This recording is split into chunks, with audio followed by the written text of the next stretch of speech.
You've spent about a third of your life working on this mission. What are you feeling now? It's a pretty amazing emotional state when you get to a point like this in your career, an event that you've worked for, in my case, over 16 years to get here. You kind of think back to all the people who have helped you. OSIRIS-REx is 3 missions in one to make that kind of exploration cost effectively for not much more than the price of a blockbuster movie. As OSIRIS-REx was actually out in space and began making its approach closer and closer to the asteroid, it used its suite of onboard camera instruments to actually image the surface in increasing detail. Bennu grew in detail from just a few tiny pixels on our screen to this super high-resolution world littered with giant rugged boulders. Bennu is a totally different creature. It really looks like a pile of rubble.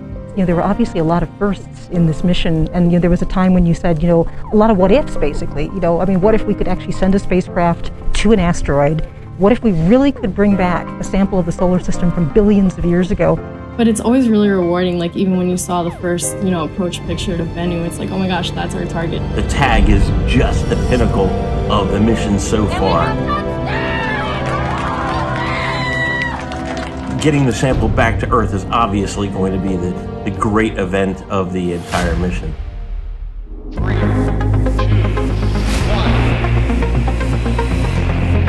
And liftoff, OSIRIS-REx.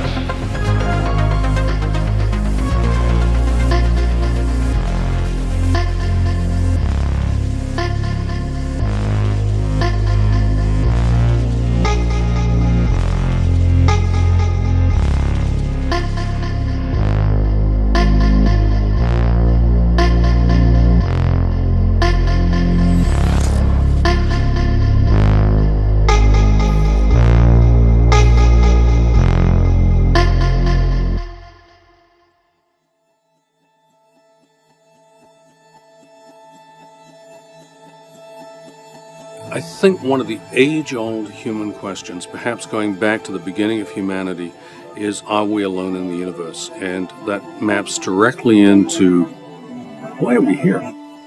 We want to understand the origin of the Earth, the origin of the Moon, the other terrestrial planets, but the earliest histories of those bodies is wiped out. We had the late heavy bombardment 500 million years after solar system evolution, and that's what dominates the surface of the Moon. The Earth is a very active geologic body. You've got volcanoes, you've got earthquakes, you've got the hydrologic cycle. It's reworked the surface many, many times, and we worked very hard even to go back 3 billion years to understand what happened in that period of our planet's history.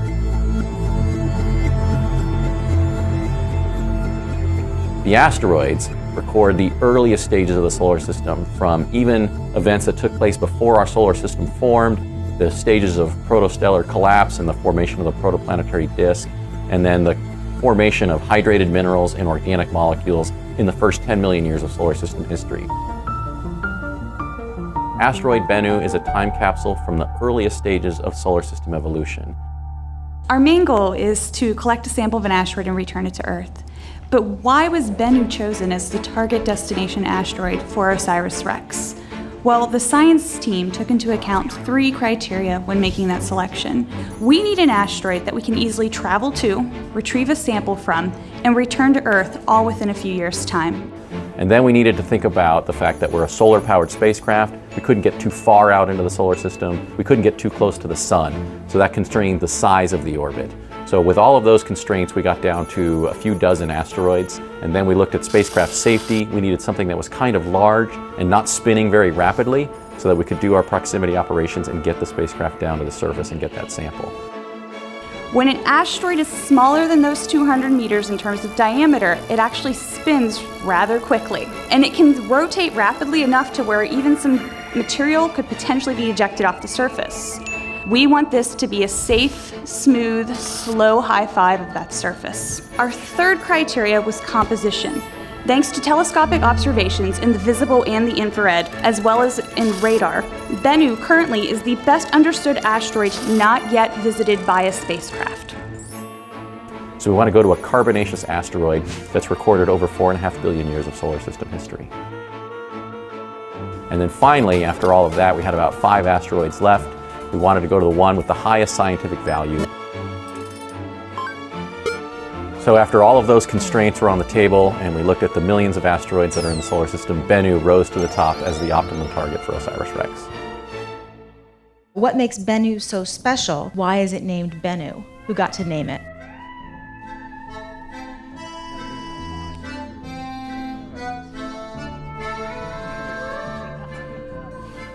Oh, hey, Carl, how's it going? Hey!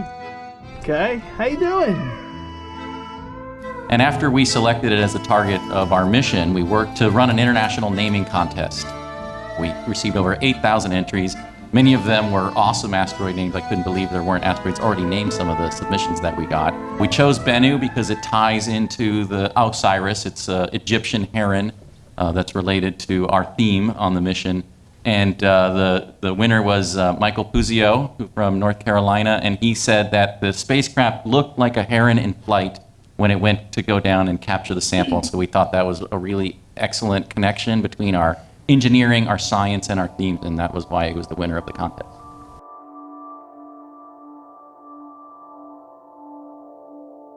What I personally am most excited about for the OSIRIS-REx mission will be the first images that we get when approaching Bennu. So right now we have a sense of what Bennu looks like and what its shape is from ground-based assets like Arecibo and the Goldstone radars. But we won't know what the shape is completely, we won't have a perfect sense of it until we actually encounter Bennu and get images that reveal what it looks like as a world. This is a space rock that is primitive, that dates back to over 4.5 billion years ago, and it's carbon rich, so we know there's potential for organic molecules to be there within that material we bring back. So it's important because it helps us understand really the formation of our solar system. That's kind of a big deal. Yeah. It is fantastic to be able to return a sample to the Earth. When you design a mission and say have a chemistry lab that you want to build to send to an object to study, you're limited by the space and the power and the data rate and all kinds of other things. You, for example, cannot have a mile-wide synchrotron put on a spacecraft. You need to design your instruments early so that they can be well understood and incorporated. You can't make changes as new discoveries happen, as new technologies are developed. When you return a sample to the Earth, you can take advantage of every new technology developed, of new minds all around the world thinking about new ways to analyze the sample.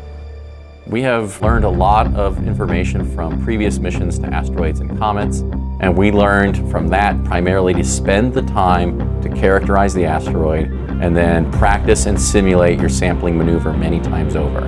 We have a unique design where we put this TAGSAM device onto the surface of the asteroid, and then we blow down high-pressure nitrogen gas, kind of agitate the soil, and then basically scoop it up in a giant air filter. That whole process takes 5 seconds, so it's kind of get in, get the sample, and get out of there. This actually started as a contest where we wanted to know what is the best way to actually bring back a sample, and it turns out that somebody used a solo cup and an air compressor in their driveway, and that's what actually started the TAGSAM technology. It's a reverse vacuum. Our design is to bounce off the surface of the asteroid. In fact, we've got a spring in the forearm of our TAGSAM device, which is acting literally like a pogo stick to push us off the surface of the asteroid after we make that initial contact. So from everything that I've seen, trying to bounce off the surface of the asteroid is the easiest way to get that material.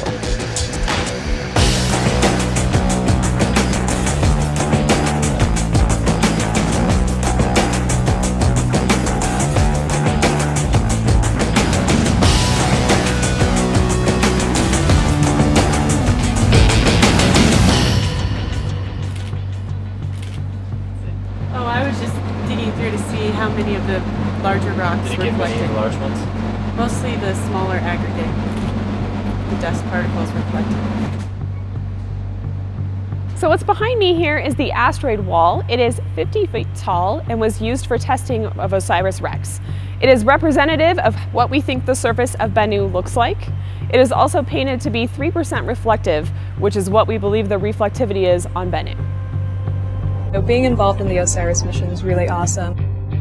It is giving me the opportunity to do something that I would like to do as a career, which is do spacecraft instrumentation. The student team is going to be, several engineering students and software students building some component of a spacecraft. Of all the missions I've worked on, OSIRIS-REx has a really unique relationship with our science teams in development. Traditionally, as the engineering side of the spacecraft, we build the spacecraft in order to sort of serve the science teams in this mission. But in this case, for us, the engineering and the science is much more intertwined than normal. The scientists are needed for all of the information from their science instruments on the spacecraft, as well as all their analysis pre-launch, is what enables us to direct the spacecraft, guide it, and land safely on the surface. And so without the science input, we can't accomplish our engineering goals either. We started formal assembly and test operations in March of 2015. We did that in a clean room because it's so important for us to maintain the pristine nature of the samples. So we had extra controls that were required for us on this mission that we haven't had in the past. We then tested the spacecraft through a series of environments that mimic what it sees from the time that the rocket launches all the way until the sample lands safely in the desert in 2023. We tested it over temperature, we tested it over pressure, vacuum, no vacuum. We tested it in vibration environments, and we tested it through the acoustic environment that it sees during the launch environment. It really took a whole team of people in order to make sure that the efforts were successful.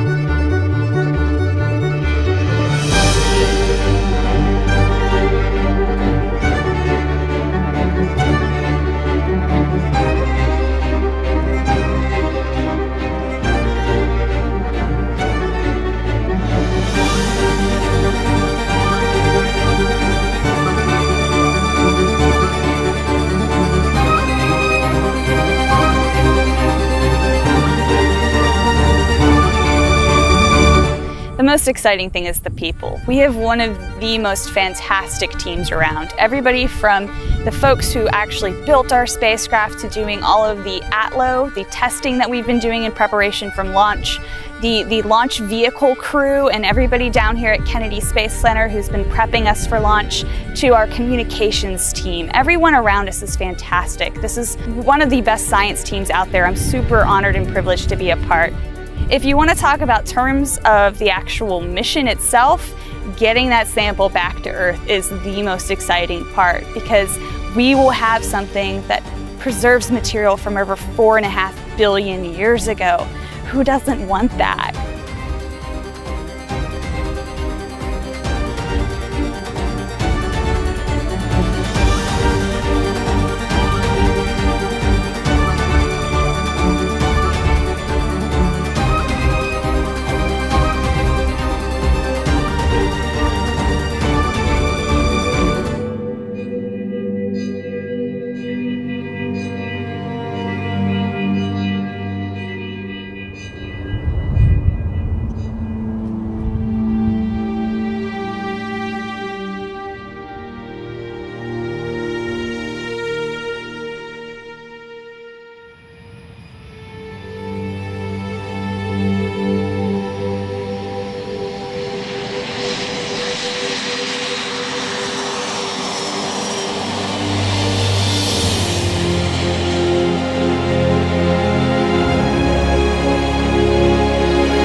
Methodical, careful process. That kind of describes space business in general. And Now we have a built vehicle. We have a vehicle, and it's ready to go. And now they finished the processing on it. We'll be ready to launch today. Excellent.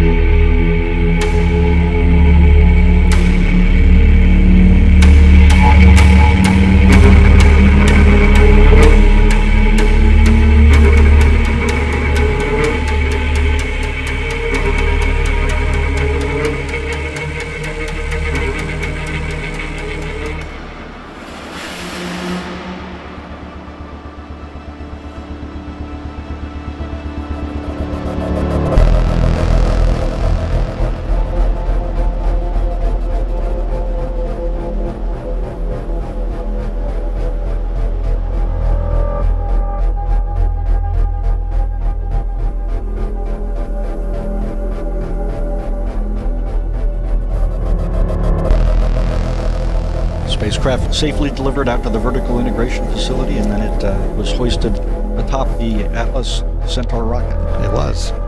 It was a good day to do that. Yeah. So we found a window where the winds were down, where the clouds allowed us to do it, and got up there. The ULA guys have all been spectacular as well. Like I said, we've had a really good time here, and we're looking forward to a spectacular launch as well. 1 minute, 21 seconds and counting. Coordinator, clear to proceed. Launch director, LD is go and you have permission to launch. Proceeding with the count. What makes you excited about watching a rocket launch? What doesn't make you excited about watching a rocket launch? I hear that you're gonna feel the shock waves and the sound waves. T-minus 1 minute and counting. Status. Range green. No issues with the range. Everything continues to be go. The final status check of Atlas, Centaur, and OSIRIS-REx readiness will be conducted 25 seconds away from launch. T-minus 40 seconds. Stable at step 3.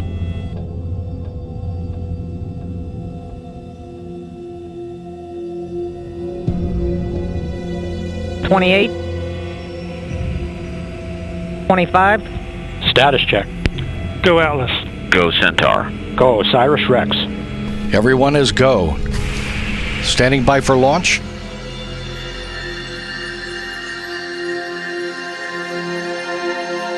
Ten seconds. 9, 8, 7, 6, 5, 4, 3, 2, 1. And liftoff of OSIRIS-REx. Its 7-year mission to boldly go to the asteroid Bennu and back. Bearings look good. Starting pump speeds and injector pressures are within family. Repeat chamber pressures have plateaued, begun to ramp off. Heard the voice of Marty Malinowski. The Atlas has begun a pitch and yaw to steer to its planned path, 8.5 degrees inclination from the equator. This repeat chamber pressure is almost plateaued at this point. Marty 180, injector pressures are good. 45 seconds in flight.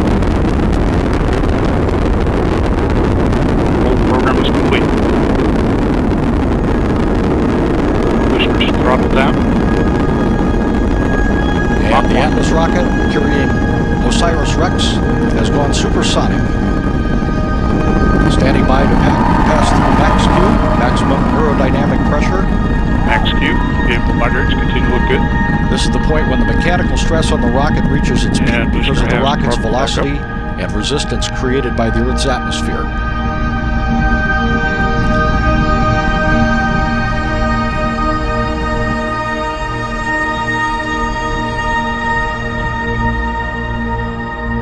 Signatures look good. Current altitude is 14 miles. Downrange distance is 9 miles. Current velocity 2,488 miles per hour. Range track shows vehicle progressing down the middle of the range. And you see the solid rocket booster jettison. Separation looks good.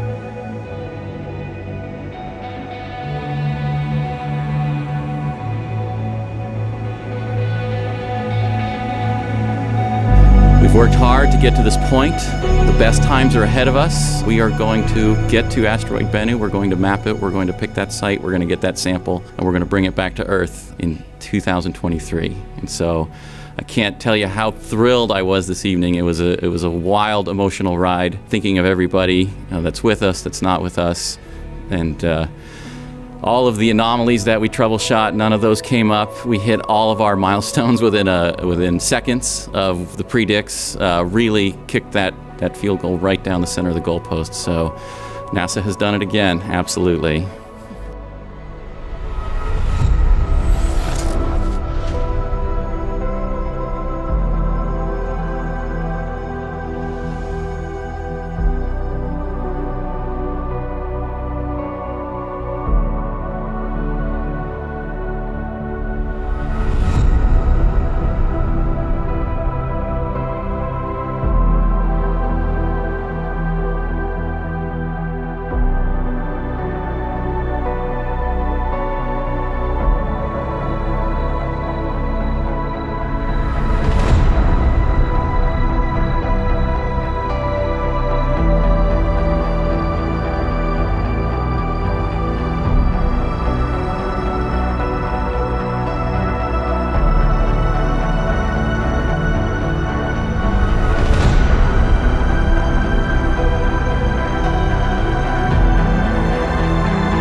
As we started to approach Bennu from a distance and it started to fill up the camera field of view, it looked exactly like we thought it would, with a few boulders sticking out. But as we got closer, we expected to see a very sandy surface with maybe a few boulders here and there. And what we saw is very little sand. And we saw these mountains, we saw boulders, we saw rocks, and we saw very few areas that had this sandy surface that we were expecting and what we had designed to. The challenge of finding a tag site on Bennu that met our original criteria was very hard. But quite honestly, this team thrives on challenge. So even though we knew we had work to go, I never doubted for a moment we would solve that puzzle, that we would crack that nut, and we would safely get the spacecraft down to the surface. We had kind of expected the unexpected. This team was ready to be surprised.